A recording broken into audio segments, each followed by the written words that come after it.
Hello and good evening, people. So, as promised, I welcome you all to Thai Talks Season 2. And here today with us, we have a lovely guest. And our guest for today is Dr. Kusum Kanwar, who is the founder of KK Kids Learning System and also the founder of Adapt Skills. She is the National Core Committee member for APER, that is the Association for Primary Education and Research. And today, she is going to share with us her views on a very insightful and interesting topic, that is mindfulness in education. So, all my dear educators, tie up your seat belts, and I'm handing over to Dr. Kusum Karwa. Ma'am, kindly take over and welcome to the show. Thank you so much, Miss Harsha, and namaste, greetings to everyone. Thank you, and the wonderful Thai team, that is the team of Ignited Educators and Enablers for creating this significant platform to speak on the power of mindfulness. And I would speak specifically, in early childhood education, even though we need mindfulness throughout education. So congratulations, Miss Harsha, Dr. Bhumika, Miss Mona, and the full team. My sincere gratitude to this reverence and invitation. So I'm speaking on mindfulness in early education, and welcome all the viewers, everyone who's listening to me, because there are a lot of takeaways for all. Whether you're a teacher, you're a parent, any other professional from any industry or any walk of life, this will be many. Firstly, the takeaways will be many, and firstly, it all starts here with us, so pertinent and important, bringing us into the present with so much going around, which finally impacts our children's well-being, of whom we are sometimes not even aware of how it's affecting them. So the new learning ecosystems and the new learning biospheres that are going to be the new normal needs mindfulness to be implemented simultaneously, because it cannot go differently, like, okay, only academic nourishment and nurturing and nothing on mindfulness, or nothing on what I'm going to be talking about. So we say that there is the need of mindfulness in education, and it belongs here with us as educators and parents. So we all believe that the function of education is to bring about an integrated individual who's capable of dealing with life as a whole. However, I would like to believe that before you can deal with life as a whole, you have to deal with yourself as a whole. Child education has done very well to engage our brains and sometimes our bodies. Nevertheless, we are still at large in education when it comes to actually teaching us how our minds work, chiefly in relation to emotions. So the 21st century learning skills, we hear it all around us, right? So somehow we are not thinking of teaching, how children's minds work. We need to teach them that, and mindfulness can do this. That's one of the reasons why I strongly believe mindfulness belongs to us in education here. And if it belongs to us here, we as early childhood educators and teachers need to be equipped first. So what is mindfulness, and why does it belong to us in early childhood? Do kids need it? Do children need it? So from earliest moments, as per researchers, mindfulness can help minimize anxiety and increase, happiness, joy. So mindfulness has the power at each at each developmental stage. It can be a useful tool for decreasing anxiety and promoting happiness. So mindfulness is a simple technique that emphasizes paying attention to the present moment in an accepting, non-judgmental manner.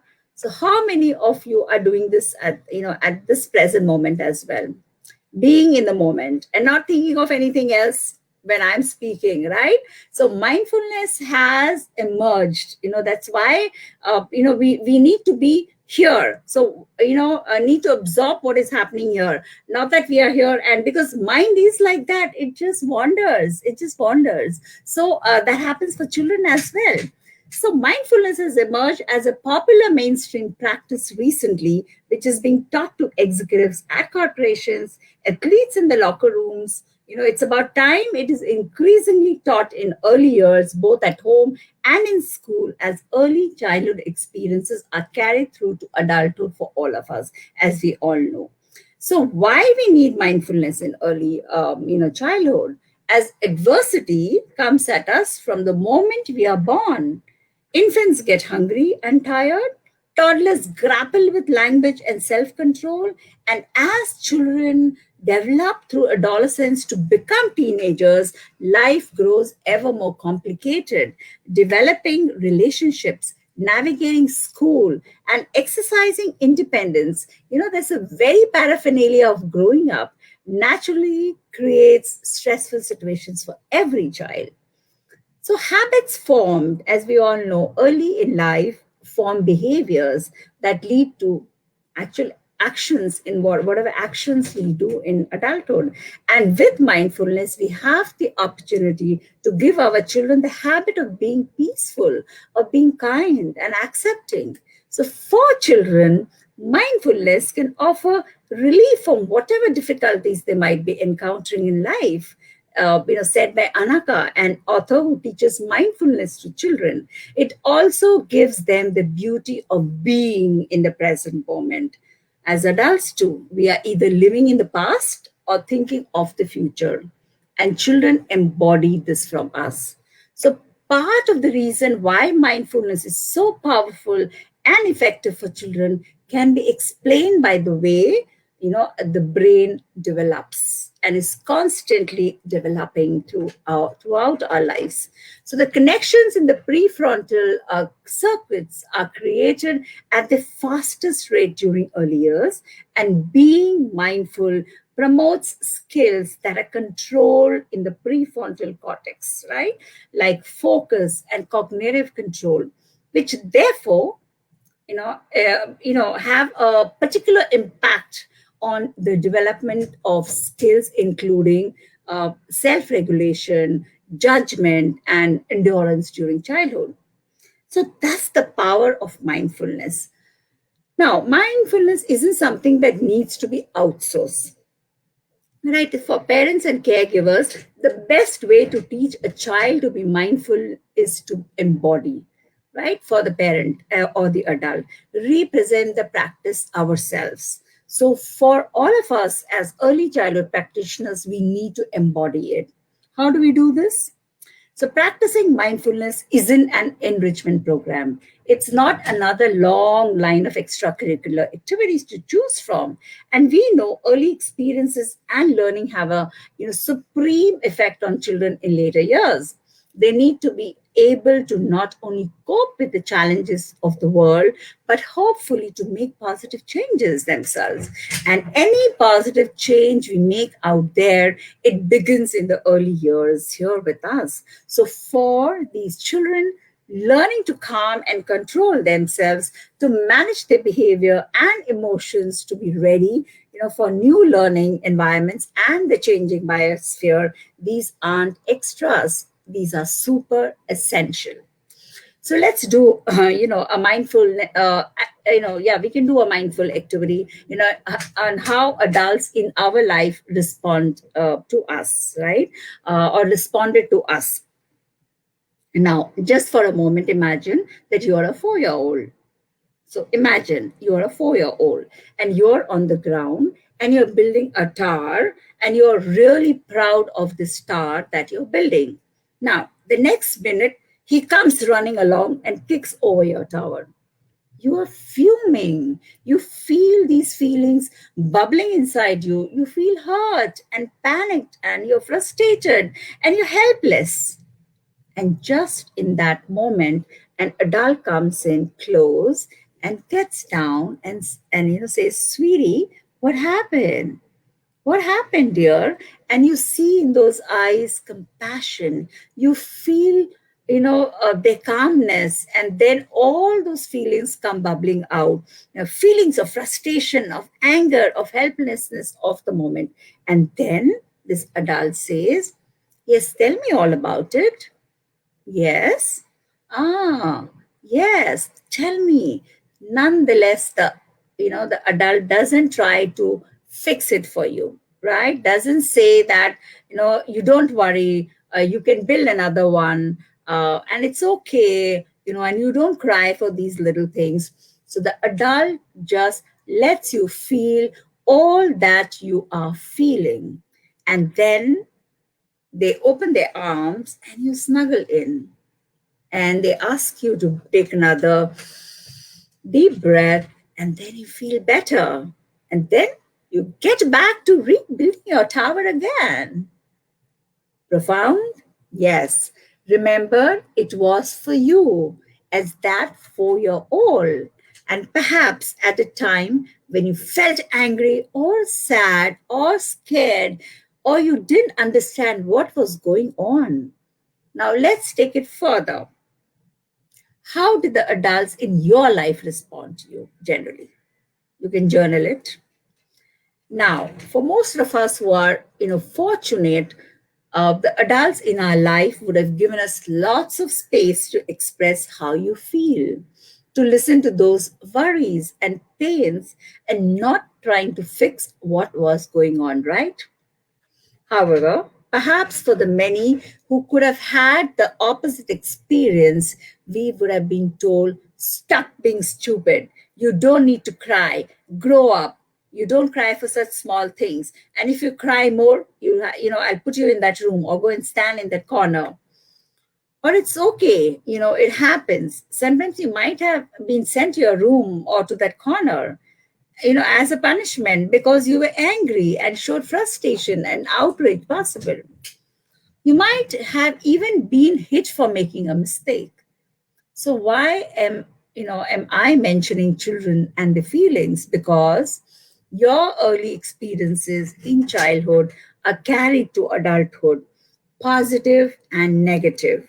Now, these experiences, uh, you know, these are mindfulness is in our everyday pursuit of life, and from the day we are born, and how the responses of adults around us and around children, it impacts them, and that's how mindfulness comes to work.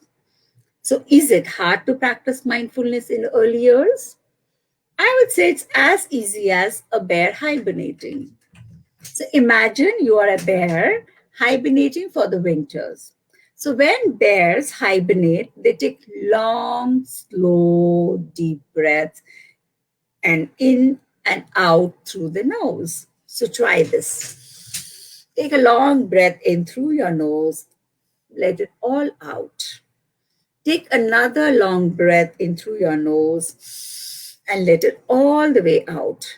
Keep breathing like this and feel how relaxed and warm and safe you are in your cozy bear cave. You can try it with children. In another scenario, this is how teachers lead the first minute of a class, for senior kindergartens. Say, you can just imagine, all across the country, the room becomes calm. The teacher is able to start the lesson on time with focused attention of the students. Always keep bite sized mindfulness, short, kid friendly practices when they are done consistently can be powerful tool to help our children lead healthier, happier lives. They're simple to do, they take very little time, and they cost nothing. In a world that's increasingly fast paced, where children are barraged with media and screens, where they have less and less downtime to just be, bite sized mindfulness exercises help. And it could be, first, the bear hibernating for winter exercise. Another example could be we take a cup of hot chocolate, but it's too hot, right? Hot to take a sip right now. So we blow on it and cool it off. So we take a long breath in and we blow towards a hot chocolate. We repeat that 6 or 7 or 8 times, all the time, bringing back our focus to the hot chocolate. Okay, so we can even take a big, beautiful flower. We are curious how it smells. So we bring it up close and we take a long sniffing, let it all the way out. We repeat that 5 or 6 or 7 times. Simple, right? We're trying to smell the flower and we're sniffing at it. So that's all about, bringing the attention back to the flower or bringing that attention back to the hot chocolate, right? So these bite-sized mindful practices for children and us too, these help so they can teach children fundamental skills. First, even to ourselves, right? How to calm ourselves, how to focus and pay attention, how to manage your behaviors and emotions, and also how to practice compassion and kindness. They can also help children cope with and release anxiety and stress. Anxiety, yes, a serious problem if carried to our adulthood, and because it feels good, because because it works, right? So in mindfulness, the key is consistency. Like any other skill, consistent practice is the key to its effectiveness, and paying attention is a skill. It's a learned skill. So we constantly ask children to pay attention, right? We always say, pay attention, get back your focus, but do we teach them how to? And we don't have them practice it as well. So the act of paying attention over and over to our breath coming in and out of our bodies, if this done right, it teaches children to pay attention to other things as well. So, this consistent practice means a power for families, attaching it to something in the routine that you already do every day. And we are all aware that children thrive on routines and schedules. So, teaching these 21st century skills like self awareness, like self regulation, which is managing your behavior, your emotions, and practicing social and relationship skills like empathizing, showing compassion, kindness, respect, all this can be taught by just practicing mindfulness. So, can we just call it sending good thoughts? I practice this with children myself and practice it myself too. We breathe in, we breathe out. And as we continue breathing like this, I ask the children to think of someone they love. Picture that person in their mind. It just gets more effective. And so let me conclude it by sharing a simple popular mindfulness movement that can help. That's just stop. As simple as that. STOP, stop. So the S here, stop, is just take a momentary pause. Stop, no matter whatever you are doing. T, take a breath. Feel the sensation of your own breathing, which brings you back to the present moment. Observe. Acknowledge what is happening for you. Is it good or bad, inside or not? Just note it. Proceed. Having briefly checked in the present moment, continue with whatever it was you were doing. So, dear audience, we are talking about an approach that can be implemented in every home and in every school, even online, tomorrow morning. Now that we know the power of mindfulness, need to know to start sharing this essential gift. The power of mindfulness with children in your lives now, the power of mindfulness in early childhood education, and in love, joy, mindfulness, and gratitude. I thank you very much, and namaste. Lovely, ma'am. I would say this talk was full of positivity and calmness. In fact, I did not know when this minutes got over. I was so much into that talk, and I promise you to practice that stop technique. I'll practice it myself and do pass it on to my staff and my teachers, ma'am.